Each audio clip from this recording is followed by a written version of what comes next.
Hello everyone, this is प्रशांत और स्वागत है आपका इस वीडियो सीरीज़ में। इस वीडियो सीरीज़ में हमारा डिस्कशन प्रोपोजिशन लॉजिक के ऊपर चल रहा था और अभी तक हमने देखा कि बेसिकली प्रोपोजिशन लॉजिक क्या होती है। वहाँ पे हमने देखा कि कितने टाइप के कनेक्टिव्स होते हैं। प्रोपोजिशन लॉजिक के अंदर हमने कनेक्टिव्स के बारे में डिस्कस किया। देन कनेक्टिव्स के जो टाइप होते हैं कि नेगेशन क्या होता है, कंजंक्शन क्या होता है, डिसजंक्शन क्या होता है एंड इम्प्लीकेशन क्या होता है, बाय इम्प्लीकेशन क्या होता है। तो 5 टाइप के हमने कनेक्टिव्स यहाँ पे डिस्कस किए। इसके बाद हमने मूव किया कुछ इंपॉर्टेंट टर्मोलॉजी के ऊपर। वहाँ पे हमने देखा कि टोटोलॉजी किसको बोलते हैं, कॉन्ट्राडिक्शन, कंटीजेंसी और इक्विवेलेंस क्या होते हैं। तो काफ़ी थ्योरी हम अभी तक पढ़ चुके हैं। अब टाइम आएगा गेट के कुछ क्वेश्चन को सॉल्व करने की। तो क्या किया लास्ट वीडियो में, क्या किया कि गेट एग्जाम में जो क्वेश्चन पूछे जाते हैं वो हमने सॉल्व किए। वहाँ पे हमने 5 क्वेश्चन पिक किए। यहाँ पे भी हम सेम काम करने वाले हैं। क्या करने वाले हैं, गेट एग्जाम के कुछ क्वेश्चन को सॉल्व करने वाले हैं। तो बेसिकली 5 क्वेश्चन मैंने पिक किए हैं। पहला क्वेश्चन गेट 2017, देन गेट 2000, 1992, 1999, 2005। तो 5 क्वेश्चनों को हमको सॉल्व करना है। तो सॉल्व करने से पहले देखो, ये क्वेश्चन को हमको सॉल्व करना है वो किस तरीके से करना है, ट्रुथ टेबल मेथड के बेसिस पे हमको क्वेश्चनों को सॉल्व करना है। तो देखो, जब भी प्रोपोजिशन होती है तो प्रोपोजिशन में कौन सी वैल्यू होती है, या तो ट्रू वैल्यू होती है या फॉल्स होती है। तो आप जो टेबल बनाओगे वो किसके फॉर्म में होती है, ट्रू या फॉल्स के फॉर्म में टेबल बनाते हैं। बट ट्रू और फॉल्स के साथ हम थोड़े कन्वीनियंट नहीं होते हैं, फैमिलियर नहीं होते हैं। तो हम क्या करेंगे, ट्रू को हम क्या लिखेंगे, 1 लिखेंगे। ट्रू को आप 1 लिख सकते हो और फॉल्स को 0 लिख सकते हो। हमेशा याद रखो, ट्रू को क्या लिख सकते हो, 1 लिख सकते हो, फॉल्स को क्या लिख सकते हो, 0 लिख सकते हो। और हम टेबल किस फॉर्म में बनाएंगे, 1 और 0 के फॉर्म में बनाएंगे। क्यों? क्योंकि अगर 0 1 के फॉर्म में हम टेबल बनाएंगे तो उनके साथ हम काफ़ी अच्छे होते हैं पढ़ने में। क्योंकि बूलियन अलजेब्रा हमने पढ़ा हुआ था, नंबर सिस्टम हमने पढ़ा हुआ होता है और डिजिटल लॉजिक हमने अच्छी तरीके से पढ़ा हुआ है। तो 0 1 के फॉर्म में हम कई सब्जेक्ट में हमको 0 1 के फॉर्म में पढ़ना होता है। तो अगर आप इन चीज़ों को, ट्रू को 1 से और एफ को जो बोलते हैं एफ यानी कि फॉल्स को 0 से अगर मैप कर दो और जहाँ ट्रू लिखा है वहाँ 1 लिख दो, जहाँ फॉल्स लिखा है वहाँ 0 लिख दो, तो उससे कोई फर्क नहीं पड़ेगा। बट आपके आंसर क्या होंगे, स्पीड से निकल के आएंगे। तो ये आप याद रखो कि जहाँ भी ट्रू होगा उसको 1 लिखेंगे, जहाँ भी फॉल्स होगा उसको 0 लिखेंगे। तो आइए मूव करते हैं पहले क्वेश्चन पे। तो गेट 2017 का क्वेश्चन है, रीड करते हैं। Let's P, Q and R be proposition and the expression. Bracket में दिया है P implication Q then implication R। क्या दिया है ब्रैकेट में, P इम्प्लीकेशन Q, ये ब्रैकेट में दिया हुआ, then implication R be a contradiction, then the expression R implication P को स्टेप में दिया हुआ है, देन उसका इम्प्लीकेशन Q इज। 4 ऑप्शन दिए हैं। Option A tautology, option B contradiction, option C always true when P is false, option D always true when Q is true. तो question क्या बोल रहा है कि भैया हमारे पास 3 वेरिएबल हैं, एक है P, एक है Q, एक है R।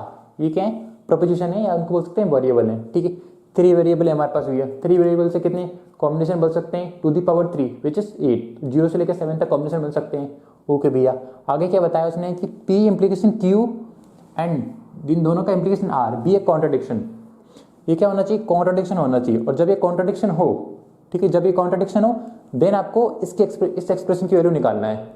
ठीक है, पहले तो आपको किसकी वैल्यू निकालना है, किसकी, P implication Q and then implication R। इसकी वैल्यू निकालने के बाद जब ये कॉन्ट्राडिक्शन होगा, जिस केस में कॉन्ट्राडिक्शन होगा, देन आपको क्या करना है, R इम्प्लीकेशन P एंड कोष्टक close, bracket close, then implication Q is. क्या होगा, जो रिड्यूस टेबल आएगी उसको क्या बोलेंगे, टोटोलॉजी होगी, वो कॉन्ट्राडिक्शन होगी, या always true when P is false होगा, या always true when Q is true होगा। तो आइए क्वेश्चन को देखते हैं। क्या दिया हमारे पास, 3 वेरिएबल दिए हैं भैया। ठीक है, ओके। तो टोटोलॉजी क्या होती है, अगर सभी में ट्रू आए तो उसको क्या कहा जाता है, टोटोलॉजी। जितने भी नंबर ऑफ कॉम्बिनेशन होते हैं उन कॉम्बिनेशन के हर एक वैल्यू के करस्पॉन्डिंग आपकी अगर ट्रू वैल्यू आती है तो आपको क्या बोलते हैं, उसको टोटोलॉजी। और अगर हर वैल्यू के करस्पॉन्डिंग अगर फॉल्स आती है तो उसको क्या बोलेंगे, कॉन्ट्राडिक्शन। और ट्रू या फॉल्स दोनों आते हैं तो उसको क्या बोलते हैं हम, कॉन्टीजेंसी। तो देखते हैं, कॉन्ट्राडिक्शन मतलब सारे फॉल्स, या 0 के फॉर्म में अगर डील करें तो सारे 0 आना चाहिए। ठीक है, तो P, Q, R 3 हमारी प्रपोजिशन वेरिएबल हैं भैया। तो P, Q, R, ओके। तो 3 हमारे वेरिएबल हैं। जितने वेरिएबल होते हैं उसको लिख दो टू दी पावर 3। कितना होता है, 8। 2 क्यों लिखा हमने, क्योंकि 2 ही बिट हो सकती है, या तो 0 हो सकती है या 1 हो सकती है। तो टू दी पावर 3 कितने, 8 कॉम्बिनेशन होंगे। तो कितने होंगे, 8। तो 0 0 0 से लेके 8 1 1 1 तक जाएंगे। 0 देन 1 2 3 4 5 6 एंड देन 7। ठीक है भैया, ओके। आगे क्या बताया इसमें कि ये तो हमने प्रोपोजिशन उन्होंने निकाल दिया, 2⁻3 8 कॉम्बिनेशन हमने बना लिए 0 से लेके 7 तक। किसकी वैल्यू निकालना है? P implication Q and then implication R। तो आप किसकी वैल्यू निकालो पहले? P implication Q and then implication R की वैल्यू आपको चाहिए, ठीक है। निकालते हैं इसकी वैल्यू। देखो P इम्प्लीकेशन Q, इम्प्लीकेशन क्या होता है भैया? जो हमने इम्प्लीकेशन जो हमने पढ़ा, ये बोल सकते हैं इसको कंडीशन, जब हमने पढ़ा तो किस तरीके से बिहेव करता है इम्प्लीकेशन। इम्प्लीकेशन बोलता है कि भैया जब ट्रू और फॉल्स हो, क्या बोला मैंने? ट्रू और फॉल्स हो, मतलब कि 1 एंड 0, तो क्या देगा? वो फॉल्स देगा, अदरवाइज क्या देगा? ट्रू देगा, ठीक है। क्या है? P इम्प्लीकेशन Q, तो P वाली ये वैल्यू है और Q वाली ये वैल्यू है, तो क्या क्या देता है? 1 0 पे क्या देगा? 0 देगा, अदरवाइज 1 देगा। तो 0 0 क्या देगा? ये हमेशा 1 देगा। 0 0 1 देगा। 0 1 1 देगा। 0 1 1 देगा। 1 0, हाँ 1 एंड 0, 1 0 पे क्या देता है? ये फॉल्स देता है। मतलब कि जब भी 1 और 0 आए तब उस केस में क्या देगा? 0 देगा, अदरवाइज कुछ भी वैल्यू आए वो क्या देता है? हमेशा 1 देता है। ओके, ये 1 0 देन अगेन 0 दिया इसने, ये 1 1 देन 1 देगा, 1 1 पे 1 देगा। फाइन। तो P इम्प्लीकेशन Q की वैल्यू हमने यहाँ से निकाल ली, वो मैंने यहाँ पे लिख दी भैया। ओके, नाउ यहाँ पे क्या है? R की वैल्यू ये दी है, क्या है? 0 1 0 1 0 1 0 1। तो मैं यहाँ पे और उतार देता हूँ अंडरस्टैंडिंग के लिए, 0 1 0 1 0 1 0 1, ठीक है। अब पहले तो ये हो गया, एक वेरिएबल अपना ये हो गया। अब दोनों के बीच में क्या परफॉर्म करना है? आपको इम्प्लीकेशन करना है। इम्प्लीकेशन क्या बोलता है? वही कि भी अगर पहली वैल्यू ट्रू है और दूसरी फॉल्स है तो क्या देंगे? हम फॉल्स देंगे, अदरवाइज हम क्या देंगे? ट्रू देंगे। तो 1 0 क्या है अपनी? पहली 1 देन दूसरी 0, ये बोल सकते हैं पहली ट्रू देन दूसरी फॉल्स। तो इसके करस्पॉन्डिंग क्या देगा? हमेशा फॉल्स देगा, अदरवाइज क्या देगा? 0 देगा। 1 1 पे 0 देगा, 1 0 पे क्या देगा? 0 देगा। 1 1 पे 1, 0 0 पे क्या देगा? 1, 0 1 पे 1, 1 0 पे 0, 1 1 पे 1। हमेशा देखो जो 1 और 0 वाला केस होगा उसी में 0 देगा, बाकी इसके अलावा कोई भी केस आए उसमें क्या देगा? हमेशा वो, देखो मैंने आपको बताया जब 1 और 0 आए तो उसमें क्या देगा? आपको 0 देगा, और इसके अलावा कोई भी केस आए वो हमेशा क्या देता है? 1 देता है। फाइन। सो कैसे बिहेव करता है इम्प्लीकेशन? इस तरीके से। नाउ यहाँ पे हमने क्या लिखा था? देखो ये 1 थी, ये वाली वैल्यू, ये 0 थी, तो 1 0 करस्पॉन्डिंग क्या दे दिया? 0 दे दिया। और कोई भी केस आए तो 1 देंगे। जब भी 1 0 आएगा 0 देंगे, देन 1 1 पे 1 देंगे। 0 1 कुछ भी आए 1 देना है, कुछ भी आए 1 देना है, कुछ भी आए 1 देना है। लेकिन जब भी अगर 1 और 0 आया तो आपको क्या देना है? 0 देना है हमेशा, अदरवाइज क्या देना है? 1 देना है आपको। फाइन। नाउ ये हमने वैल्यू निकाली भैया। अब हमको क्या है? R की वैल्यू से मीन्स यहाँ पे नहीं है, ठीक है। आप इसको मिटाओ या ना मिटाओ, लेकिन इसकी जरूरत नहीं है। हमको जो वैल्यू निकाली थी वो हमने निकाल ली भैया, ठीक है। अब वैल्यू निकल गई। अब वैल्यू निकलने के बाद क्या बोला? ये वाली जो वैल्यू निकल के आई, P implication Q then bracket close implication R be a contradiction. Contradiction means false. तो पूछा है फॉल्स कहाँ कहाँ है? फॉल्स कहाँ कहाँ दे रहा है भैया? देखो एक तो फॉल्स इसमें दे रहा है, ये वाली वैल्यू में, ठीक है। एक फॉल्स किसमें दे रहा है? इसमें दे रहा है, और एक फॉल्स इसमें दे रहा है। फाइन। किस किस में फॉल्स दी है उसने? बोला कॉन्ट्राडिक्शन। जब कॉन्ट्राडिक्शन हो, किस किस केस में कॉन्ट्राडिक्शन है? पहले वाले केस में, देन ये वाले केस में, सेकंड नंबर के। एक तो 0 के करस्पॉन्डिंग कॉन्ट्राडिक्शन वाली वैल्यू है, और एक किसके करस्पॉन्डिंग है? 2 के करस्पॉन्डिंग है, और एक ये कितना है? 4 और 2 6 के करस्पॉन्डिंग। क्या है? कॉन्ट्राडिक्शन। कॉन्ट्राडिक्शन यानी 0। जब कॉन्ट्राडिक्शन हो देन एक्सप्रेशन क्या निकालना है? R implication P implication Q is, ठीक है। तो देखो किस तरीके से आप निकाल सकते हो। आपको बाकी वैल्यू से मतलब नहीं, आपने कहा कि जब एक कॉन्ट्राडिक्शन हो देन आपको एक्सप्रेशन में परफॉर्म करना है। तो क्या परफॉर्म करना है? R इम्प्लीकेशन P, ठीक है, implication Q, R implication P implication Q। तो बाकी चीज़ों से आपको कोई मतलब नहीं। आपको क्या देखना है? कॉन्ट्राडिक्शन वाली वैल्यू देखना भी। तो बाकी चीज़ आप मिटा दो या उनको उन पे ध्यान मत दो आप, ठीक है। आपको क्या देखना? सिर्फ कॉन्ट्राडिक्शन। तो कॉन्ट्राडिक्शन वाली वैल्यू देखो आप। सिर्फ मैं समझाने के लिए मिटा रहा हूँ, लेकिन आप जब क्वेश्चन करोगे तो आपको मिटाने की जरूरत नहीं है। सिर्फ आपको उसी पे ध्यान देना जहाँ जब वो कॉन्ट्राडिक्शन है, ठीक है। तो कहाँ कहाँ कॉन्ट्राडिक्शन है? उसने जो केस कॉन्ट्राडिक्शन थे वो हमने यहाँ पे लिख लिए भैया, ठीक है। किस किस में कॉन्ट्राडिक्शन है? 0 0 0 पे 0 देगा, और 0 1 0 पे 0 देगा, और 1 1 0 पे 0 देगा। फाइन। अब क्या बोला है? इसके बाद आपको क्या निकालना है? इसकी वैल्यू। जब कॉन्ट्राडिक्शन हो देन आपको इस एक्सप्रेशन की वैल्यू निकालनी है। R implication P then implication Q। देखो R इम्प्लीकेशन P क्या बोलता है? मतलब कि आर से आपको पी पे जाना है, आर पे से पी पे जाना है, मतलब 0 0, ऑर्डर चेंज नहीं करना। आप पी से आर नहीं बोल सकते क्योंकि पी से आर डिफरेंट थिंग होगी और आर से पी डिफरेंट होगी। तो आपको क्या देखना है, आर से पी। तो आर से पी मतलब 0 0 का इम्प्लीकेशन क्या होगा, 1 होगा भैया। ठीक है, इसमें देखते हैं 0 0 का इम्प्लीकेशन क्या होगा, 1 होगा। और इसमें देखो 0 और 1 किससे जाना है आपको, आर से पी पे। तो 0 1 का इम्प्लीकेशन क्या होगा भैया, 1। ठीक है, आप 1 0 नहीं कर सकते, 1 0 नहीं कर सकते क्योंकि आपको आर से जाना है। तो 0 1 फाइन ओके। क्यू की वैल्यू क्या है हमारी, 0 देन 1 एंड देन 1। इनके बीच में क्या परफॉर्म करना है आपको परफॉर्म करना है इनके बीच में इम्प्लीकेशन। तो 1 0 का इम्प्लीकेशन क्या होता है, 0। 1 1 का इम्प्लीकेशन क्या होगा, 1। देन 1 1 का इम्प्लीकेशन क्या होगा, 1। ठीक है, तो ये आपकी फाइनल वैल्यू निकल के आ गई। अब उन्होंने पूछा जो फाइनल वैल्यू जो निकल के आई क्या वो टोटोलॉजी है, नहीं दिया। अगर ये टोटोलॉजी होती तो उसके करस्पॉन्डिंग 1 आता, जब सारे 1 होते तभी टोटोलॉजी होती। फाइन, क्या ये कंट्राडिक्शन है, नहीं भैया कंट्राडिक्शन भी नहीं है। क्यों नहीं है, क्यों कंट्राडिक्शन कब होती, जब सारी वैल्यू फॉल्स होती, ये भी फॉल्स होती ये भी फॉल्स होती, तो कंट्राडिक्शन भी नहीं है, बी भी नहीं है। आप क्या बोल रहा है, ऑप्शन सी क्या बोल रहा है। तो इसी तरीके से ऑप्शन सी को देखते हैं। ऑप्शन सी क्या बोल रहा है, always true when P is false. तो क्या बता रहा है कि जब पी की वैल्यू क्या होगी, फॉल्स होगी। When P is false then हमेशा क्या होगी, वैल्यू आपकी ट्रू आना चाहिए। ठीक है, तो देखते हैं ऑप्शन सी राइट है नहीं है। ऑप्शन क्या बोल रहा है, पी इज फॉल्स। तो पी फॉल्स कहाँ है, देखो भैया पी इसमें फॉल्स है और पी इज फॉल्स इसमें फॉल्स है, दो केस में पी फॉल्स है। तो उसने कहा कि जब भी पी फॉल्स होगा तो क्या होना चाहिए, वैल्यू क्या होना चाहिए, ट्रू होना चाहिए। देखो इसके करस्पॉन्डिंग तो ट्रू है बट इसके करस्पॉन्डिंग ट्रू नहीं है। ठीक है, तो ऑप्शन सी भी क्या नहीं होगा आपका, राइट नहीं होगा। ऑप्शन डी को देखते हैं, क्या बोल रहा है, always true when Q is true.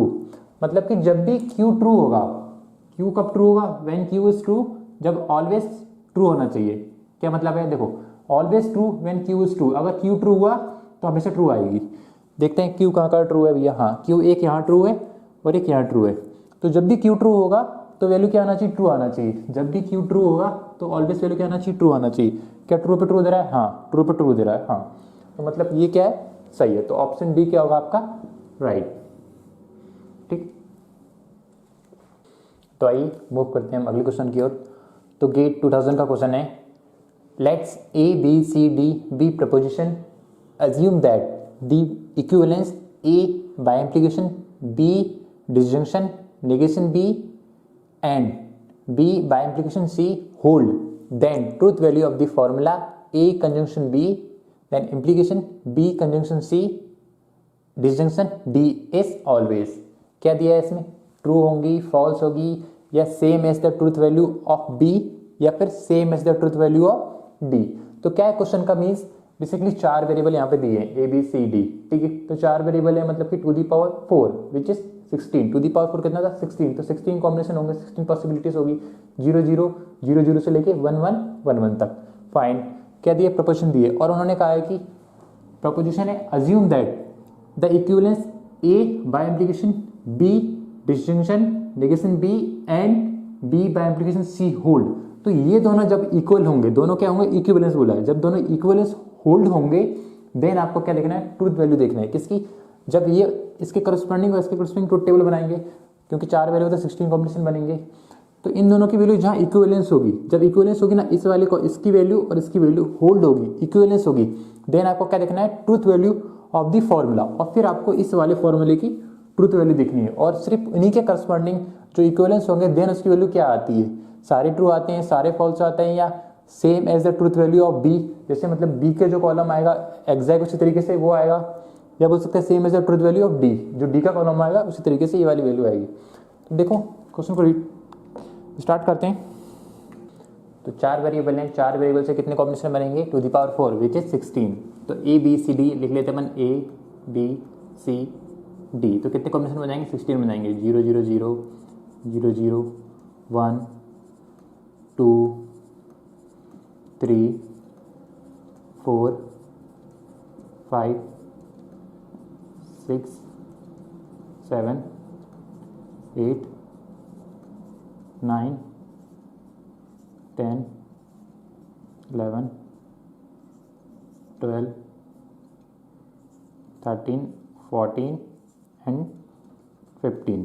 ठीक है, तो ए बी सी डी करके हमने लिख लिया, 0 से लेके 1 1 1 तक 15 कॉम्बिनेशन यहाँ पे हो गए। तो क्या करना है इसमें, ए बाय इम्प्लीकेशन बी और नेगेशन बी की वैल्यू आपको फाइंड करना है। तो ए बाय इम्प्लीकेशन बी और नेगेशन बी। तो हमेशा याद रखो बी नेगेशन बी क्या होता है बेसिकली, यहाँ पे बी और negation B, B negation B का मतलब क्या होता है, बी इसको क्या लग सकते हैं अपन, और को प्लस लग सकते हैं, और बी नेगेशन का मतलब क्या होता है, बी कॉम्प्लीमेंट। ठीक है, तो बी प्लस बी कॉम्प्लीमेंट क्या होता है, हमेशा 1 होता है। क्या बोल सकते हैं, एक्स प्लस एक्स कॉम्प्लीमेंट क्या होता है, 1 होता है बूलियन अलजेब्रा से। तो इसका मतलब क्या है कि इसकी वैल्यू क्या आने वाली है, हमेशा इसकी वैल्यू हमेशा क्या आएगी, 1 आएगी। या इस तरीके से आप रख लो, ये एक वेरिएबल है देन उसी का कॉम्प्लीमेंट है और उसके साथ क्या करना है, और करना है। अगर बी की वैल्यू बी है तो बी की वैल्यू क्या होगी, अगर 0 हुई तो बी कॉम्प्लीमेंट क्या होगा, 1 होगा, और बीच में क्या करना है, और करना है, तो क्या आएगा, अल्टीमेटली 1 आएगा। और बी की वैल्यू अगर 1 हुई तो बी कॉम्प्लीमेंट क्या होगा, 0 होगा, देन उसका और करेंगे तो क्या आएगा हमारा, तो भी 1 ही आएगा। मतलब 0 होगी तो उसका कॉम्प्लीमेंट 1 हो जाएगा, और 1 होगी तो कॉम्प्लीमेंट उसका 0 हो जाएगा, बट एक वैल्यू तो 1 रहेगी, और एक भी वैल्यू 1 रही तो हमेशा क्या आएगा, 1 आएगा। ठीक है, या आप क्या कर सकते हो, बी और नेगेशन बी के यहाँ से आप निकाल सकते हो, बी की वैल्यू लिख सकते हो, देन नेगेशन बी लिख के उसका और परफॉर्म कर सकते हो। तो अल्टीमेटली क्या आने वाली है, इसमें सारी वैल्यू 1 ही आने वाली है। अगर इसको भी आप परफॉर्म करो पूरे को तो क्या आने वाली, 1 आने वाली। तो 1 लिख लेता हूँ मैं। ठीक है, यहाँ पे 1 2 3 4 5 6 7 8 9 10 11 12 13 14 15 16 टाइम 1 5। ए की वैल्यू लिख लेते हैं, ए की वैल्यू कितने टाइम में, 8 टाइम, या ए की वैल्यू नहीं रहने दो आप, ए की वैल्यू, ए वैल्यू तो ये यहाँ से हो गई, ए की वैल्यू यहाँ से, तो इसके करस्पॉन्डिंग क्या करना है, बाय इम्प्लीकेशन। तो बाय इम्प्लीकेशन क्या बोलता है आपको, अगर दोनों वैल्यू सेम है, सेम मीन्स 0 0 या 1 1, तो वैल्यू क्या निकल के आएगी, 1। और अगर दोनों वैल्यू डिफरेंट है, डिफरेंट है मतलब कि 0 1 या 1 0, तो वैल्यू क्या निकल के आएगी आपकी, 0 निकल के आएगी। फाइन, ओके भैया। तो क्या करना है अब आपको, देखो ए की वैल्यू यहाँ से ले लेते हैं और बी की वैल्यू यहाँ लेते हैं। 0 1 डिफरेंट है तो डिफरेंट पे क्या देगा, हमेशा 0 देगा। 0 1 डिफरेंट पे क्या देगा, 0 0 एंड 1, डिफरेंट पे 0 0 1, डिफरेंट पे 0 डिफरेंट पे 0 डिफरेंट पे 0 डिफरेंट पे 0 डिफरेंट पे 0। अब देखो किसकी वैल्यू निकाला हम, ए की और बी और नेगेशन बी की, तो 1 एंड 1 सेम पे क्या आएगा, हमेशा 1 आएगा। 1 देन 1 देन 1 देन 1 1 1 1 1। ठीक है, 1 2 3 4 5 6 7 8 1। तो ये हमने क्या निकाली, इसकी वैल्यू हमने फाइंड आउट कर ली। ठीक है, अब इसको हम मिटा देते हैं, इसका कोई काम नहीं है अभी। ठीक है, तो इस वाली पूरी इक्वेशन की वैल्यू हमने निकाल दी यहाँ से। अब इसने क्या कहा कि ये वाली वैल्यू और बी इम्प्लीकेशन सी, बी इम्प्लीकेशन सी क्या बोलता है, माफ कीजिएगा, बी बाय इम्प्लीकेशन सी। तो बी बाय इम्प्लीकेशन, बी और सी का बाय इम्प्लीकेशन निकालना है। तो बी और सी में आपको देखना है बी और सी की वैल्यू। तो 0 0 पे क्या देगा, 1 देगा, 0 0 पे क्या देगा, 1 देगा। क्यों, क्योंकि सेम पे क्या देता है, 1 देता है, और डिफरेंट पे क्या देता है, 0 देता है। तो अगर सेम है तो 0 0 क्या है, सेम है, तो क्या देगा 1, 0 0 सेम है, क्या देगा 1। इसके करस्पॉन्डिंग क्या आ जाएगी, 0, इसके करस्पॉन्डिंग 0, इसके करस्पॉन्डिंग 0, इसके करस्पॉन्डिंग 0, इसके करस्पॉन्डिंग 1 1 सेम है तो 1 देगा, सेम है 1 देगा, सेम है 1 देगा, सेम है 1 देगा, डिफरेंट है 0 different 0 different 0 different 0 same 1 same 1। ठीक है, ओके भैया। तो अब इसमें क्या कहा है कि ये वाली वैल्यू और बी एंड सी, ये वाली वैल्यू पूरी और ये वाली वैल्यू, ये दोनों वैल्यू जहाँ पे होल्ड करे, मतलब कि जहाँ पे इक्वल से देन आपको आगे प्रोसीड करना है। तो देखते हैं कहाँ पे इक्वल है और उसके बाद आपको क्या निकालना है, इस वाले फॉर्मूले की वैल्यू आपको फाइंड आउट करनी है। तो देखते हैं ये दोनों वैल्यू कहाँ कहाँ इक्वल है। देखो जो इक्वल नहीं है उससे हमको कोई मतलब नहीं है। ठीक है, तो कहाँ इक्वल है वो हमको देखना है। देखो ये 0 ये 1, मतलब इससे कोई मतलब नहीं है हमको, तो जो यूज़ में नहीं है, देखो ये वाली अपनी, ये वाली से कोई मतलब नहीं है पहले वाली से, तो उसको आप मिटा देते हैं। ठीक है, पूरा मिटाते चलो, कोई मतलब नहीं है आपको। 0 1 क्या है, डिफरेंट है, तो इससे मतलब नहीं है आपको। आपको कहना है ये दोनों वैल्यू कहाँ है, सेम आए, तो पहली वाली सेम, दूसरी वाली सेम, तीसरी वाली सेम, फोर्थ वाली सेम।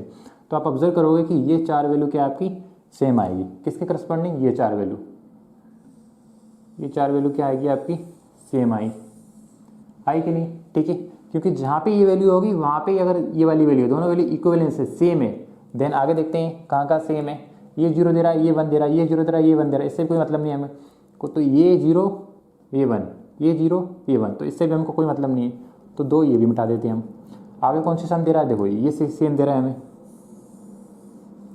तो ये वाली हमारी यूजफुल है, क्योंकि उसने कहा है कि ये दोनों जहाँ वैल्यू जहाँ पे होल्ड करे, जहाँ पे इक्विवेलेंस है, देन आपको क्वेश्चन प्रोसीड करना है, तो ये वाली वैल्यू दी। अब ये क्या दे रहा है 1 0 1 0 1 0 1 0, तो ये भी आपकी 4 रो काम की नहीं है, तो कौन सी काम की है, बस लास्ट की, देखो ये वाली आपकी यूजफुल है, और ये बीच वाली भी आपकी यूजफुल नहीं है, तो उसको भी हम मिटा देते हैं, ठीक है। ओके, इस टाइप के क्वेश्चन बहुत पूछे जाते हैं। अब क्वेश्चन में अब आपसे सिंपल टोटोलॉजी या कंट्राडिक्शन नहीं पूछता, इस टाइप के क्वेश्चन पूछा जाता है कि टेबल को एट द मिडिल में कुछ वो रिस्ट्रिक्शन लगा के उसको टेबल का साइज रिड्यूस कर देता है, और रिड्यूस टेबल पे क्वेश्चन वो आपसे पूछता है या फ्रेम करता है, ठीक। तो एक क्वेश्चन ये दिया है, अब इसको रिड्यूस कर दिया हमने, अब पूछा है होल्ड, ये होल्ड करने के बाद, इक्विवेलेंस होने के बाद, then the truth value of the formula A and B implication A and C और डी इज ऑलवेज, किसकी वैल्यू निकालनी है हमको, देखो वैल्यू निकालनी A and B implication A and C और D, A and B implication A and C और D, ठीक है। तो ए एंड बी का आपको क्या करना है, मल्टीप्लाई करना है, जैसे हम बोल सकते हैं ए और बी का क्या करना है आपको, एंड करना है, तो ए और बी का एंड करेंगे तो ये क्या जाएगा 0 0 0 0, इसके करस्पॉन्डिंग करेंगे तो ए और बी का मल्टीप्लाई तो 0 0, इसके करस्पॉन्डिंग करेंगे तो 1 1, फाइन। तो ए और बी, ए एंड बी की वैल्यू आपने निकाल ली, और ए और सी को मल्टीप्लाई करो आप, तो ए और सी को मल्टीप्लाई करो तो पहली वैल्यू क्या आएगी, ए एंड सी का मल्टीप्लाई करोगे तो 0, ये बोल सकते हैं ए एंड सी का क्या परफॉर्म करना है आपको, इसको क्या बोला जाता है कंजंक्शन, तो कंजंक्शन परफॉर्म करो या मल्टीप्लाई करो, एक ही बात होती है ना, हम ट्रुथ टेबल में ऑलरेडी सीख चुके हैं, मल्टीप्लिकेशन भी वो सेम ही वैल्यू देती है, ठीक है। तो ए और सी को मल्टीप्लाई करेंगे, ए एंड सी को, तो पहली 0 आई, देन दूसरी 0, तीसरी 0, चौथी 0, ठीक है, पाँचवीं 0, छठी भी 0, सातवां 1 और आठवां 1, फाइन। और पूछा और क्या बताएं, एंड डी, डी की वैल्यू क्या है, देखो 0 1 0 1, तो 0 1 0 1, ओके भैया, यहाँ पे क्या है 0 1 0 1 एंड देन 0 1 0 1, ओके। अब उसने पूछा है कि इसकी वैल्यू क्या निकल के आती है, इसको टेबल को सॉल्व करें, तो देखो मैंने आपको कुछ नियम बताए थे, कुछ रूल बताए थे। सबसे हाईएस्ट प्रायोरिटी किसकी होती है, देखो सबसे हाईएस्ट प्रायोरिटी किसकी होती है, नेगेशन की, देन किसकी होती है, एंड, देन और, then implication, then bi implication. तो यहाँ पे इन्होंने क्या किया, ब्रैकेट यहाँ पे नहीं दिया हुआ है, ठीक है, मतलब कि पहले इसको और इसको परफॉर्म करें या पहले इसको और इसको परफॉर्म करें। देखो या तो यहाँ पे ब्रैकेट दिए थे या इस तरीके से देते तो हम बता सकते कि किसको पहले परफॉर्म करना है, बट इन्होंने ब्रैकेट यहाँ पे नहीं दिया, तो आपको एसोसिएटिविटी पता होना चाहिए, आपको इनको प्रेसिडेंस पता होना चाहिए। तो सबसे हाईएस्ट प्रायोरिटी किसकी होती है, नेगेशन की। हमारी क्वेश्चन में क्या है, इम्प्लीकेशन एंड और, बोल सकते हैं इम्प्लीकेशन एंड डिसजंक्शन। तो इम्प्लीकेशन और डिसजंक्शन में सबसे हाईएस्ट प्रायोरिटी किसकी होती है, पहले डिसजंक्शन की होती है, देन इम्प्लीकेशन की आती है। तो पहले किसको सॉल्व करेंगे, इसको सॉल्व करेंगे भैया, ठीक है। इसको सॉल्व करने के बाद जो रिजल्ट आएगा उसको इससे परफॉर्म करना है। तो 0 0 का और क्या होगा 0, इन दोनों का और 1, इन दोनों का और 0, इन दोनों का 1 0 1 1 1, ठीक है, ओके। नाउ ये अपने कोई काम की नहीं है वैल्यू, ये वैल्यू भी अपने कोई काम की नहीं है, ठीक है। ये फाइनल वैल्यू निकल के आ गई इस पूरी इक्वेशन की, और ये वैल्यू फाइनल निकल के आ गई इस इक्वेशन की। अब ये दोनों के बीच में क्या करना है, इम्प्लीकेशन परफॉर्म करना है। इम्प्लीकेशन क्या बोलता है कि 1 0 पे क्या देगा, 0 देगा, अदरवाइज 1 देगा। तो ये तो क्या देगा, 1 देगा, यहाँ पे भी 1 देगा, 1 1 1 1 1 1। तो क्या दिया उसने, 1 दिया। मतलब क्या था, कैसे परफॉर्म करता है ये कि 1 0, अगर 1 पहली वाली बिट 1 हो एंड दूसरी वाली क्या हो 0, तभी क्या देता है वो 0 देता है। इसके बाद कोई भी कॉम्बिनेशन हो, वो हमेशा क्या देता है, 1 ही देता है। तो यहाँ पे 1 0 वाला तो कोई कॉम्बिनेशन है ही नहीं। अगर 1 0 वाला कोई होता इनमें से, तब वो क्या देता है, 0 देता, बाकी सारी इसमें क्या देता है, 1 देता। तो फाइनल वैल्यू क्या निकल गई, सारी 1। इसका मतलब क्या है, टोटोलॉजी। ऑप्शन क्या दिए, फॉर्मूला ये होल होने के बाद, ये वाली इक्वेशन की वैल्यू निकालने के बाद इस ऑलवेज क्या होगा, क्या ऑलवेज ट्रू होगा, हाँ भैया ऑलवेज क्या होगा, ट्रू होगा। तो ऑलवेज फॉल्स तो हो ही नहीं सकता, तो ऑप्शन बी भी रॉन्ग। और इसने कहा कि same as the truth value of B, तो क्या बी की वैल्यू है, क्या उसी की तरह सेम है क्या? नहीं भैया, उसकी तरह तो नहीं है। अगला ऑप्शन क्या है, same as truth value of D, क्या डी की वैल्यू क्या उस तरीके से है, वैसा ही आया? नहीं। तो उसका मतलब भी आप समझ गए। तो बेसिक आंसर क्या है इसका, ट्रू, ऑलवेज ट्रू। ठीक है, ओके। तो आइए मूव करते हैं हम अगले क्वेश्चन की ओर। सो गेट 1992 का क्वेश्चन है, रीड करते हैं। विच of the following is tautology. तो 4 ऑप्शन दिए हैं आपको, 4 फॉर्मूले आपको दिए, 4 एक्सप्रेशन आपको दिए और पूछा गया है कि इनमें से कौन सी एक्सप्रेशन है जो कि टोटोलॉजी है। Option A, B, C and D, कौन सी इनमें से टोटोलॉजी है। तो टोटोलॉजी क्या बताती है, अगर किसी बोल सकते हैं कि जब हम ट्रुथ टेबल बनाते हैं तो एट द एंड में अगर सारे 1 आए तो उसको क्या बोला जाता है, टोटोलॉजी बोला जाता है। ठीक है, और सारे 0 आए तो उसको क्या बोलते हैं, कॉन्ट्रडिक्शन। और 0 और 1 दोनों का मिक्सचर जो आता है तो उसको क्या बोला जाता है, कंटीजेंसी। तो हमको क्या देखना है, टोटोलॉजी। तो कितने वेरिएबल है, पहले ऑप्शन को देखते हैं भैया, कितने वेरिएबल हैं, ए, बी और सी। ठीक है, तो ए, बी, सी मतलब कि 3 ही वेरिएबल हैं इसमें।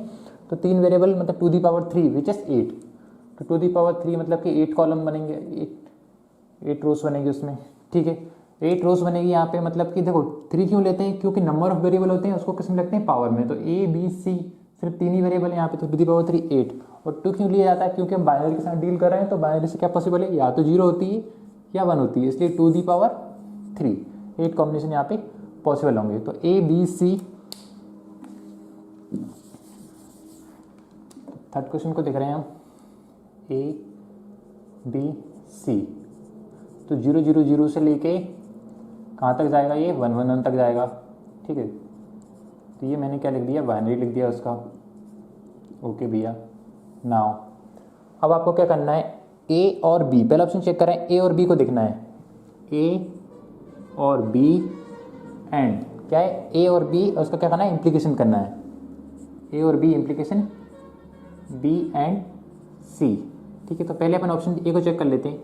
तो ए और बी की वैल्यू निकाल लेते हैं, ए और बी। और क्या बोलता है कि अगर किसी भी चीज़ का और निकाल रहे हैं या डिस्टिंक्शन निकाल रहे हैं, एक ही बात है, दोनों इक्विवेलेंस होते हैं।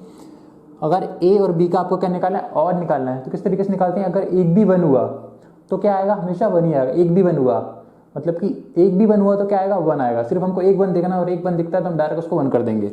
ओके भैया, तो ए और बी का निकालना है, एक भी 1 नहीं है ए और बी में तो क्या आएगा, 0। इन दोनों में भी एक भी 1 नहीं है ए और बी में, तो 0। एक 1 मिल गया, हाँ 1, एक 1 मिल गया, हाँ 1, एक 1 मिल गया 1, एक 1 मिल गया 1, हाँ एक 1 मिल गया। 2 हो तो चलेगा, सिर्फ एक 1 देखना है आपको, एक 1 मिल गया तो आपको उसमें 1 लिख देंगे। ओके, नाउ बी एंड सी।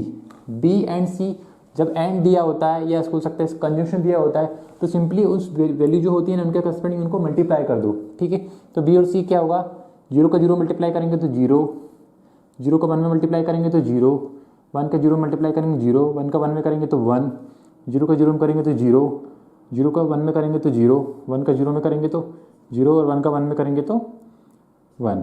ठीक है, ना अब क्या निकालना है, ये वाली वैल्यू और ये वाली वैल्यू के बीच में क्या निकालना है, इम्प्लीकेशन। इम्प्लीकेशन क्या बोलती है कि 1 और 0, 1 और 0 पे क्या दूंगी मैं, 1 और 0 पे क्या देगी ये, 0 देगी। अदरवाइज कोई भी कॉम्बिनेशन हो उस पर क्या देता है, हमेशा 1 देता है। ठीक है, तो कोई भी कॉम्बिनेशन हमेशा क्या देगा, 1 देगा। लेकिन जब भी 1 0 होगी तो क्या देगा, 0 देगा। ठीक है, तो क्या बोल रहा था basically, which of the following is tautology. तो यहीं पे हमको पता चलेगा कि ये टोटोलॉजी नहीं होगी। क्यों नहीं होगी, क्योंकि टोटोलॉजी कौन सी होती है, टोटोलॉजी वही होगी जिसमें सारे 1 हो। लेकिन 1 0 वाला आ गया, इसका इम्प्लीकेशन निकालना जो कि क्या आएगा, 0 आएगा। तो इसका मतलब है कि एक भी 0 आ गया, मतलब ये तो टोटोलॉजी नहीं होगी। तो ऑप्शन ए को हम यही बंद कर सकते हैं। ठीक है, तो ऑप्शन ए तो आपका नहीं होगा। ओके, समझ में आ रहा है मैं क्यों बोल रहा हूँ, क्योंकि टोटोलॉजी में क्या होता है, सारे 1 होते हैं। बट यहाँ पे 0 0 करस्पॉन्डिंग हमने 1 लिख दिया, 0 0 करस्पॉन्डिंग 1 आ गई, लेकिन 1 0 करस्पॉन्डिंग तो क्या आएगा, 0 आएगा। तो ये टोटोलॉजी नहीं होगी, तो आगे बढ़ने की जरूरत ही नहीं है। ठीक है, तो ये ऑप्शन ए तो नहीं होने वाला, तो ऑप्शन ए को मैं यहीं छोड़ता हूँ। ठीक है, ऑप्शन बी को देखते हैं कि ऑप्शन बी टोटोलॉजी है या नहीं। ऑप्शन बी क्या बता रहा है, A and B implication B और C, A and B implication B और सी। तो ए एंड बी का इम्प्लीकेशन क्या करना है आपको, एंड परफॉर्म करना है। एंड यानी मल्टीप्लाई, तो ए और बी का मल्टीप्लाई करोगे तो 0 0 का मल्टीप्लाई 0, 0 0 का 0, 0 1 का 0, 0 1 का 0, 1 0 का 0, 1 0 का 0, 1 1 का 1, 1 1 का 1। फाइन, बी और सी का और करना है। और क्या बताता है, जब दो वेरिएबल का और करते हो सिर्फ एक चीज़ देखता है कि अगर आपका एक भी 1 हुआ तो आप क्या दे दोगे, 1 दे दोगे, अदरवाइज क्या दोगे 0। आपको सिर्फ एक भी 1 देखना है, अगर एक भी 1 हुआ तो क्या देंगे हम 1 देंगे। 2 1 होंगे तो भी हम 1 देंगे, ठीक है। तो सिर्फ देखना एक भी 1 हुआ तो 1 देना है भैया। बी और सी का निकालना है आपको, बी और सी। तो क्या एक भी 1 है बी और सी में से? नहीं है भैया, तो 0 डाल दो। क्या इन दोनों में से एक 1 है? हाँ एक 1 है। क्या इन दोनों में से एक 1 है? हाँ ये है। क्या इन दोनों में से एक 1 है? हाँ भैया दोनों 1 है, हमें तो एक चाहिए। क्या एक भी 1 है? नहीं। एक भी 1 है? हाँ है। एक भी 1 है? हाँ है। एक भी 1 है? हाँ है। हमेशा याद रखो किसी भी चीज़ का अगर 1 से आप और करो a + b + c और यहाँ पे कितनी बड़ी इक्वेशन हो, अगर उसको 1 के साथ आप और कर रहे हो तो उस पूरी इक्वेशन की वैल्यू 1 आती है। हमेशा याद रखो अगर 1 के साथ किसी का भी प्लस कर रहे हो पर अगर 1 है तो वो 1 अपने आप में सफिशिएंट होता है ये बताने के लिए कि उस इक्वेशन की वैल्यू क्या आएगी? 1 होगी। यहाँ पे कुछ भी हो कितनी कॉम्प्लिकेटेड इक्वेशन हो, अगर 1 के साथ किसी का और करोगे तो वो 1 ही आएगा। अब आप बोल सकते हैं a b c d + 1, इसकी वैल्यू भी 1 ही आएगी क्योंकि 1 की प्लस में जो भी होता है वो चली जाती है और जो 1 होता है वही आपका आ जाता है इसमें, ठीक है। बूलियन अलजेब्रा की ये प्रॉपर्टी है, तो बहुत यूज़ होने वाली है, डिजिटल में भी यूज़ होने वाली है, यहाँ भी यूज़ होने वाली है, तो इसलिए मैंने आपको बता दी, ठीक है भैया। ए एंड बी लिख लिया और बी और सी लिख लिया, ये बोल सकते हैं ये दोनों वैल्यू लिख ली। अब इनको क्या निकालना है? हमको इम्प्लीकेशन निकालना है। तो इम्प्लीकेशन निकालते हैं। 0 पे इम्प्लीकेशन क्या बोलता है? 1 0 पे 0 देगा, अदरवाइज क्या देगा? 1 देगा। तो 0 0 पे क्या देगा? 1 0 1 पे 1, इस पे भी 1, इस पे भी 1, इस पे भी 1, इस पे भी 1, इस पे भी 1, इस पे भी 1। तो आपने देखा हर एक वैल्यू करस्पॉन्डिंग क्या आ गया? 1 आ गया। मतलब 0 कब देता है? जब 1 और 0 होती है, लेकिन 1 और 0 वाली वैल्यू तो कहीं है ही नहीं इसमें, ठीक है, क्योंकि इसकी वैल्यू और इसकी वैल्यू के बीच में क्या परफॉर्म करना था आपको? इम्प्लीकेशन करना है। तो सारी वैल्यू क्या निकल के आ रही? 1, विच इज सारी वैल्यू क्या आ गई? 1, मतलब कि सारी वैल्यू क्या है? टोटोलॉजी। तो टोटोलॉजी हम ढूंढ रहे थे, ऑप्शन बी क्या निकला आपका? टोटोलॉजी। तो ऑप्शन सी और डी को चेक करने की जरूरत नहीं है, आपका आंसर क्या होगा? Option B. तो बी क्या होगा आपका? टोटोलॉजी। फाइन। तो आइए मूव करते हैं हम अगले क्वेश्चन की ओर। सो गेट 90 का क्वेश्चन है, let us read. Which of the following is well form formula are valid. तो 4 फॉर्मूले यहाँ पे दिए हैं, या बोल सकते हैं 4 एक्सप्रेशन यहाँ पे दी हुई है आपको, ए बी सी डी, और पूछा गया कि कौन सा इनमें से वैलिड है। वैलिड का मतलब क्या होता है? टोटोलॉजी होता है, ठीक है। तो आप कंफ्यूज नहीं होना, valid and tautology both are same thing, अलग अलग नाम से इनको बोला जाता है इनको, ठीक है। तो ए बी सी डी, तो आपको क्या करना है? इस वाली एक्सप्रेशन की करस्पॉन्डिंग ट्रुथ टेबल बनानी है, इस वाली की करस्पॉन्डिंग ट्रुथ टेबल बनानी है, और देखना इनमें से कौन सा ऐसा ऑप्शन है जो कि क्या होगा? टोटोलॉजी होगा, या बोल सकते हैं कि जो क्या होगा? वैलिड होगा, ठीक है। तो ऑप्शन ए को चेक करते हैं पहले, क्या दिया है? 90 का क्वेश्चन है, पी क्यू आर, देन कितने वेरिएबल है? देखो पी है, क्यू है, आर है, और इसके अलावा कोई वेरिएबल नहीं है, मतलब कि 3 वेरिएबल हैं। तो पी क्यू आर, तो 3 वेरिएबल है, तो 2 ^ 3 विच इज 8। तो 0 0 से लेके 1 1 तक कॉम्बिनेशन बनेंगे, 8 कॉम्बिनेशन बनेंगे, 0 1 2 3 4 5 6 एंड देन 7, ठीक है। क्या दे रहा है? P implication Q, P implication Q की वैल्यू निकालना है आपको, P इम्प्लीकेशन Q। तो P इम्प्लीकेशन Q क्या होता है? देखो P इम्प्लीकेशन Q क्या होता है? 1 0 पे क्या देता है? वो 0 देता है, अदरवाइज 1 देता है। तो 1 0 पे क्या देगा? ये 1 देगा, यहाँ पे भी 1 देगा, 0 1 पे भी 1 देगा, इस पे भी 1 देगा। 1 0 पे क्या देगा? 0 देगा। 1 0 पे क्या देगा? 0 देगा। 1 1 पे 1, 1 1 पे 1, ठीक है। आगे क्या देखना है? P इम्प्लीकेशन Q की वैल्यू निकालिए और Q इम्प्लीकेशन R देख लो, Q इम्प्लीकेशन R, ठीक है। Q इम्प्लीकेशन R, तो Q इम्प्लीकेशन R कहाँ से निकाल लेते हैं हम? यहाँ से निकाल लेते हैं। Q और R का इम्प्लीकेशन करना है, तो 0 0 पे क्या देगा? 1 देगा, 0 1 पे 1, 1 0 पे 0, 1 1 पे 1, ठीक है। 0 0 पे 1, 0 1 पे 1, इस पे 1 0 पे 0, 1 1 पे 1, ठीक है। 1 2 3 4 5 6 7 8। तो हमेशा याद रखो जब भी 1 0 वाला कॉम्बिनेशन है तो क्या देगा? 0 देगा, देन अदरवाइज क्या देगा? वो आपको 1 1 देगा, ठीक है। ओके, नाउ इसके लिए निकालिए, और इन दोनों के बीच में क्या परफॉर्म करना है आपको? एंड परफॉर्म करना है। देखो कोष्टक यहाँ पे दिया है, P इम्प्लीकेशन Q और Q इम्प्लीकेशन R, दोनों का क्या करना है? एंड परफॉर्म करना है। तो पहले इसको सॉल्व करना है, देन इसको सॉल्व करना है, देन इसमें क्या करना है आपको? इम्प्लीकेशन परफॉर्म करना है। तो इसको पहले ब्रैकेट दिया है तो उसको पहले सॉल्व कर लेते हैं, दोनों में क्या करते हैं? अपन एंड परफॉर्म कर लेते हैं, ठीक। तो 1 1 का एंड क्या हो जाएगा? 1 1 1 का एंड क्या हो जाएगा? 1, इन दोनों का एंड 0, इसका एंड क्या हो जाएगा? 1, इसका एंड 0, इसका एंड 0, इसका एंड 0, इसका एंड 1, ठीक है। ओके, तो अब हमने फाइनल वैल्यू यहाँ से निकाल ली, अब इससे हमको कोई मतलब नहीं है, ठीक है। वो Q tends to R, okay, P tends to R। Okay, तो इससे आपको कोई मतलब नहीं है कि आपकी फाइनल वैल्यू निकल के आ गई।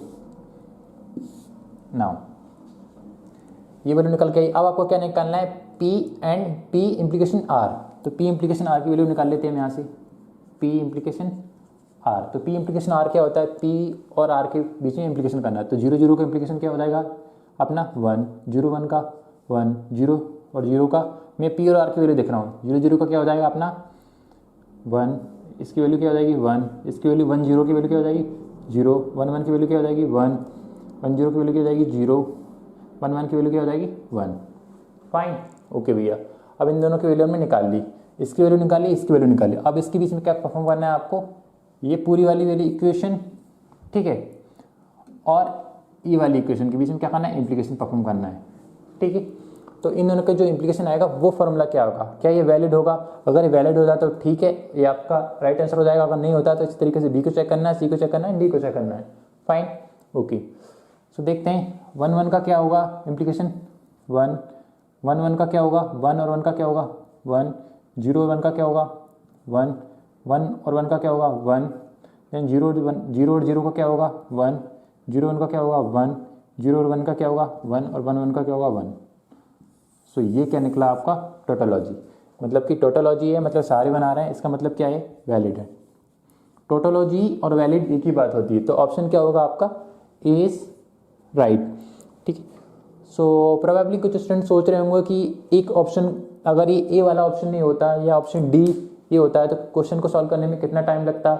तो बेसिकली इस टाइप के क्वेश्चन अब वो जनरली नहीं देता है, पहले काफ़ी टाइम लॉन्ग पैक 90s के ड्यूरेशन में इस टाइप के क्वेश्चन देता था, ठीक है। तो हमेशा याद रखो, जब भी क्वेश्चन आपको कॉम्प्लिकेटेड दिया हो और आपको लगे कि ये क्वेश्चन क्या है, कॉम्प्लिकेटेड है, तो मैक्सिमम प्रोबेबिलिटी होती है कि वो आपको क्या देगा, ऑप्शन स्टार्ट का ऑप्शन है ना, ऑप्शन ए या बी ही आपको राइट आंसर में देगा। अगर एक क्वेश्चन देखने में लग रहा है कि भी यार ये क्वेश्चन कॉम्प्लिकेटेड है, तो या तो उसका आंसर ऑप्शन ए होगा या बी होगा, क्योंकि कॉम्प्लिकेटेड क्वेश्चन होते हैं तो उनके आंसर क्या करते हैं कि क्वेश्चन को सॉल्व करने में काफ़ी टाइम लग जाता है। तो फिर उसको क्वेश्चन को देखने में इंसान ज़्यादा टाइम बर्बाद ना करे, ताकि इसीलिए वो ऑप्शन को कहाँ रखा जाता है, ऊपर रखा जाता है। और जब भी क्वेश्चन ईजी हो तो देखना उसका ऑब्जर्वेशन, मतलब जो अगर क्वेश्चन ईजी है तो उसको ऑप्शन कहाँ रखा जाता है, उसको एट द लास्ट में रखा जाता है, ताकि एक एक करके, अगर ईजी है तो टाइम ले लेके वो लास्ट तक पहुंचे और जब लास्ट चेक करे तब उसका आंसर आए। जबकि कॉम्प्लिकेटेड क्वेश्चन में क्या होता है, हमेशा टॉप पे होता है। मैक्सिमम टाइम बोल रहा हूँ मैं आपसे, ठीक है, ओके। तो अपने 1990 का क्वेश्चन सॉल्व किया। सो आइए अगले क्वेश्चन पे मूव करते हैं। तो आइए मूव करते हैं हम लास्ट क्वेश्चन की ओर। सो गेट 2005 का क्वेश्चन है, आइए रीड करते हैं। Let's P, Q and R be a 3 atomic proposition. Okay. Assertion. Let X denote P or Q implication R and Y denote P implication R or Q implication R. Which of the following is tautology? तो X equivalent Y, X implication Y, Y implication X and negation Y implication X. Okay भैया, तो क्या मतलब है इस question का कि भैया तीन आपके वेरिएबल दिए हैं P, Q and R। Okay भैया, एटॉमिक प्रोपोजिशन है, ठीक है भैया। आप लेट्स X डिनोट, X की वैल्यू ये दी है आपकी और Y की वैल्यू ये दी है। तो क्या करना है आपको, X की वैल्यू और Y की वैल्यू निकालना है। X की वैल्यू और Y की वैल्यू को जब निकल जाए, जब उनकी ट्रूथ टेबल जब बनाओगे आप, तो X और Y की वैल्यू को जब निकालोगे तो उसमें आप क्या देखोगे कि या तो X और Y क्या होंगे, इक्वल होंगे, मतलब जैसी वैल्यू X की आएगी एज इट इज क्या किसकी आएगी, Y की आएगी। ओके, और या फिर क्या हो सकता है कि x और y का इंप्लीकेशन करोगे तो वो टोटोलॉजी आएगा, या y और x का इंप्लीकेशन करोगे वो टोटोलॉजी आएगा, या negation y and then implication x का करोगे तो वो टोटोलॉजी आएगा, ठीक है। तो क्वेश्चन को सॉल्व करते हैं। p q r 3 वेरिएबल हैं, तो p q r fine, okay भैया। सो p q r कैपिटल में लिखो, स्मॉल में लिखो, कोई फर्क नहीं पड़ने वाला उससे। p q R, तो कितने कॉम्बिनेशन हो जाएंगे, 8 कॉम्बिनेशन हो जाएंगे, 0 0 0 1 2 3 4 5 6 एंड 7, 0 1 2 3 4 5 6 7। ओके, x की वैल्यू क्या दी है इसने, x बताया, x किसको डिनोट कर रहा है, x डिनोट कर रहा है आपका, x डिनोट कर रहा है आपका p और q, P और Q इम्प्लीकेशन R, ठीक है, P और Q इम्प्लीकेशन R। तो P और Q का क्या करना है आपको, और परफॉर्म करना है। तो P और Q का और क्या हुआ, और क्या बताता भी है कि अगर आपका एक भी 1 हुआ तो क्या आने वाला है, 1 आने वाला है। तो P और Q का क्या करना है आपको, और करना है। तो 0 और 0 का और करोगे तो क्या आएगा 0, 0 0 का और करोगे तो 0, 0 1 का और करोगे तो 1, 0 और 1 का और करोगे तो 1, 1 0 का और करोगे तो 1, 1 0 का और 1, 1 1 का और 1, 1 1 का और 1। ओके, आर की वैल्यू का एग्जिस्टेंस देख लेते हैं हम, क्या है 0 1 0 1 0 1 0 1 0 1 0 1 0 1 0 1 0 1। ठीक है, नाउ अब दोनों में क्या परफॉर्म करना है आपको, इम्प्लीकेशन। तो 0 0 का इम्प्लीकेशन क्या हो जाएगा भैया 1। इम्प्लीकेशन क्या बोलता है कि मैं 1 और 0, जब 1 0 आएगी तभी मैं 0 दूंगा, अदरवाइज इसके अलावा कोई भी वैल्यू आए मैं हमेशा क्या दूंगा 1। तो आपको क्या देखना है हमेशा, जब भी इम्प्लीकेशन की बात आए तो देखो 1 और 0, जहाँ भी 1 0 आए वहाँ पे 0 दे दो, अगर नहीं आए तो सिंपली 1 दे दो। तो ये क्या है 0 0 तो 1 दे दिया, 0 1 तो 1 दे दिया, 1 0 तो 0 दे दो। जब भी 1 0 है वहाँ पे 0 दे दो, अदरवाइज क्या दे दो आप 1 दे दो। ठीक है, 1 0 पे क्या आएगा 0, 1 1 पे 1, 1 0 पे 0, 1 0 पे 1 1 पे 1। तो ये आपकी फाइनल वैल्यू निकल के आ गई। ओके भैया, नाउ ये वैल्यू आपकी निकल के आ गई, इसको क्या बोलेंगे हम x। फाइन, तो ये किसकी वैल्यू आई आपकी, x की वैल्यू निकल के आई। ओके भैया, तो x की वैल्यू निकल के आई, देन आपको क्या करना है y की वैल्यू को देखना है। तो y की वैल्यू क्या है आपकी, y की वैल्यू लिख लेते हैं हम यहाँ से। तो y इक्वल टू क्या आ रहा है, y denote p implication r, p implication r और q इम्प्लीकेशन r, और q इम्प्लीकेशन r। ठीक है, q implication r। Fine, okay. तो p और r का क्या निकालना है आपको, इम्प्लीकेशन। इम्प्लीकेशन क्या बताता है भैया कि 1 0 पे 0 दूंगा, 1 0 पे 0 दूंगा, अदरवाइज क्या दूंगा मैं 1 दूंगा। तो p और r की निकालना है, p और r। तो p और r की वैल्यू आप देखते चलना, क्या आएगा यहाँ पे 1 1 1 1 1 0 आया ना, 1 0 तो 0 1 1 0 तो 0 1 1 पे 1। ठीक है, q और r की वैल्यू निकालना है। तो इसी तरीके से q और r का देख लो, q और r क्या आने वाला है 1 1 0 1 1 1 0 1। फाइन, दोनों में क्या परफॉर्म करना है आपको, और परफॉर्म करना है। और क्या बोलता है, अगर एक भी 1 है तो क्या दूंगा मैं 1 दूंगा। तो दोनों को और कर दो, तो 1 हो जाएगा, यहाँ पे 1 हो जाएगा, 1 हो जाएगा, 1 हो जाएगा, 1 हो जाएगा। ठीक है, 1 1 1 1, ये क्या हो जाएगा 0, ये क्या हो जाएगा 1, क्योंकि 0 0 का और क्या होगा 1, 0 0 का और क्या हो जाएगा 0। ठीक, तो ये भी हमने यहाँ से लिख ली। ओके भैया, अब इन्होंने क्या कहा है कि ये दोनों वैल्यू आ गई है, क्या ये दोनों वैल्यू इक्वल हैं, दोनों इक्वल हैं। अगर आप इक्वल देखो, इक्वल हैं। अगर देखो ये वाली वैल्यू और ये वाली वैल्यू क्या सेम है, नहीं है भैया, क्योंकि यहाँ पे ये दो केस में क्योंकि 1 1 दिया, यहाँ पे 0 दिया, यहाँ पे 1 दिया, थर्ड केस में यहाँ पे 0 दिया, यहाँ पे 1 दिया, तो बोल सकते हैं यही बोल देंगे कि भैया इक्वल नहीं है। ठीक है, तो ऑप्शन में क्या दिया था, विच of the following is tautology. तो इस साइड की और इस साइड की इक्वल होती और दोनों 1 1 होती, तब वो क्या हो जाती, टोटोलॉजी हो जाती उसकी। बट ये नहीं दिया ऑप्शन में। ऑप्शन में क्या दिया है, ए तो नहीं है, क्योंकि दोनों इक्वलेंस नहीं है। इतने याद रखो, एक्स और वाई सेम नहीं है ना, मतलब दोनों क्या नहीं है, इक्वलेंस नहीं है। फाइन, तो क्या देखते हैं हम, ऑप्शन बी को देखते हैं, क्या एक्स इम्प्लीकेशन वाई टोटोलॉजी होता है, या वाई इम्प्लीकेशन एक्स टोटोलॉजी होता है, या negation Y implication X tautology होता है। तो बी ऑप्शन को देखते हैं, एक्स इम्प्लीकेशन वाई। ठीक है, तो एक्स इम्प्लीकेशन वाई, एक्स और वाई को क्या कर दो आप, इम्प्लीकेट कर दो। ठीक है, ओके, तो कंफ्यूज ना हो इसलिए मैं इसको 4 4 पार्ट में डिवाइड कर देता हूँ, 1 2 3 4। ठीक है, ओके, ठीक है, अब थोड़ा आसान रहेगा। तो क्या करना है आपको, 1 1 का इम्प्लीकेशन, ये एक्स की वैल्यू है, ये वाई की वैल्यू है, तो एक्स और वाई का क्या करना है, इम्प्लीकेशन करना है। तो 1 1 का इम्प्लीकेशन क्या हो जाएगा 1 1 1 का इम्प्लीकेशन 1, 0 1 का इम्प्लीकेशन 1 1 1 का इम्प्लीकेशन 1। फाइन, 0 1 का इम्प्लीकेशन 1 1 1 का 1 और 1 का इम्प्लीकेशन 1, 0 0 का इम्प्लीकेशन 1 और 1 1 का इम्प्लीकेशन 1। तो एट द लास्ट में क्या आएगा 1 1, मतलब कि टोटोलॉजी आ गई। तो ये हम चाह रहे थे कि कौन सा ऑप्शन ऐसा होगा जो कि टोटोलॉजी होगा, जो एक्स इम्प्लीकेशन वाई पे क्या दे रहा है, टोटोलॉजी। तो ऑप्शन बी क्या होगा आपका, राइट। तो काफ़ी क्वेश्चन सॉल्व किए हमने अभी तक, प्रोपोजिशन से लेके 10 गेट के क्वेश्चन सॉल्व कर चुके हैं। अगले वाली वीडियो में हम देखेंगे कि 5 क्वेश्चन और सॉल्व करेंगे प्रोपोजिशन लॉजिक के ऊपर, और उसके बाद हम फर्स्ट ऑर्डर लॉजिक के ऊपर मूव करेंगे और फर्स्ट ऑर्डर लॉजिक पे किस तरीके के क्वेश्चन वो फ्रेम होते हैं, किस तरीके से क्वेश्चन पूछे जाते हैं, वो क्वेश्चन भी सॉल्व करेंगे। तो बेसिकली काफ़ी लोगों को लगता है कि जो फर्स्ट ऑर्डर लॉजिक जो होता है उसके क्वेश्चन थोड़े कॉम्प्लिकेटेड होते हैं, बट ऐसा कुछ भी नहीं है। अगर मैं आपको बताऊं तो मुझे लगता है कि शायद जो फर्स्ट ऑर्डर लॉजिक के क्वेश्चन होते हैं वो इनके कंपेरिजन में भी ज़्यादा ईजी होते हैं, क्योंकि उनको तो इसमें तो आपको टेबल बनानी पड़ती है, बट वहाँ पे आप क्वेश्चन को देख के आप डायरेक्ट आंसर बता दोगे। मैं आपको ऐसी ट्रिक बताने वाला हूँ वहाँ पे कि आप सिंपली क्वेश्चन देखोगे और आप विदाउट पेन का यूज़ किए आप क्वेश्चन का आंसर बता दोगे कि भैया इसका आंसर क्या आने वाला है। तो वो वाली मेथड भी हम देखने वाले हैं, वो वाली ट्रिक भी हम देखने वाले हैं। तो थैंक यू गाइस इस वीडियो को देखने के लिए, बाय।